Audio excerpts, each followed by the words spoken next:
અમરેલી જિલ્લાની બગસરા પોલીસને મોટી સફળતા મળી હોવાનું સામે આવ્યું છે, જેમાં 50 ગુનાને અંજામ આપનાર રીઢા ગુનેગારને બગસરા પોલીસે ઝડપી પાડ્યો છે. તો જિલ્લા પોલીસ અધિક્ષક સંજય ખરાતની સૂચના અને બગસરા તાલુકા પોલીસના પીઆઈ આઈજે મેડમના માર્ગદર્શન હેઠળ ગરફોડ ચોરીને અંજામ આપનાર રીઢા ગુનેગારને ઝડપી પાડવામાં આવ્યો હતો. તો બગસરા પોલીસે આરોપીનું રિસ્ટ્રેશન પણ કરાવ્યું હતું. તો ટેકનિકલ સોર્સના આધારે ચોરીના રીઢા ગુનેગારને પકડવામાં પોલીસને સફળતા મળવા પામી છે. તો તાલુકામાં દિન પ્રતિદિન ચોરી કરનાર આરોપીઓને ઝડપી પાડવામાં આવે છે. તો મેન બજારમાં જે જગ્યાએ ચોરી કરી હતી તે જગ્યાએ પોલીસ દ્વારા આરોપીનું રિકન્સ્ટ્રક્શન પણ કરવામાં આવ્યું હતું. તો પોલીસ દ્વારા ચુસ્ત બંદોબસ્ત વચ્ચે આરોપીનું રિકન્સ્ટ્રક્શન કરાયું હતું. તો બગસરા શહેરમાં ચોરીને અંજામ આપનાર આરોપીને ગણતરીના દિવસોમાં ઝડપી પાડવામાં આવ્યો છે. તો બગસરા પોલીસ દ્વારા રીઢા ચોરને ઝડપી પાડવામાં મોટી સફળતા મળી છે.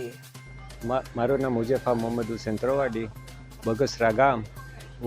મારી દુકાન બગસરા મેન બજારમાં આવેલી છે. થોડાક દિવસ પહેલાં ચોરી થયેલી તેનો આરોપી પકડાઈ ગયો, પોલીસ દ્વારા પકડાઈ ગયો છે. તેને આજે પોલીસ સ્ટાફ દ્વારા અહીંયા સ્થળની મુલાકાતે લાવેલા. કઈ રીતના ચોરી થઈ તે બધું પોલીસ સ્ટાફ તરફથી જાણેલું અને તેને બધી તપાસ કરેલી છે અને પકડાઈ ગયો છે ચોર.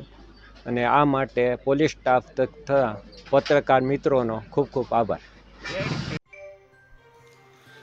રિસન્ટલી ધારી ડિવિઝનના ધારી, બગસરા અને ચલાલા પોલીસ સ્ટેશન વિસ્તારમાં દુકાનોની ચોરીના ઘણા બધા ગુના રજીસ્ટર થયેલા હતા. ગરફોડ ચોરીના પણ ગુના રજીસ્ટર થયેલા હતા. આ અનુસંધાને માનનીય આઈજીપી સર દ્વારા અને માનનીય એસપી સર દ્વારા જે સૂચનાઓ આપવામાં આવી હતી તે અનુસંધાને એક ટીમની ગઠન કરવામાં આવેલું હતું આ ચોરને આઈડેન્ટિફાઈ કરવા માટે.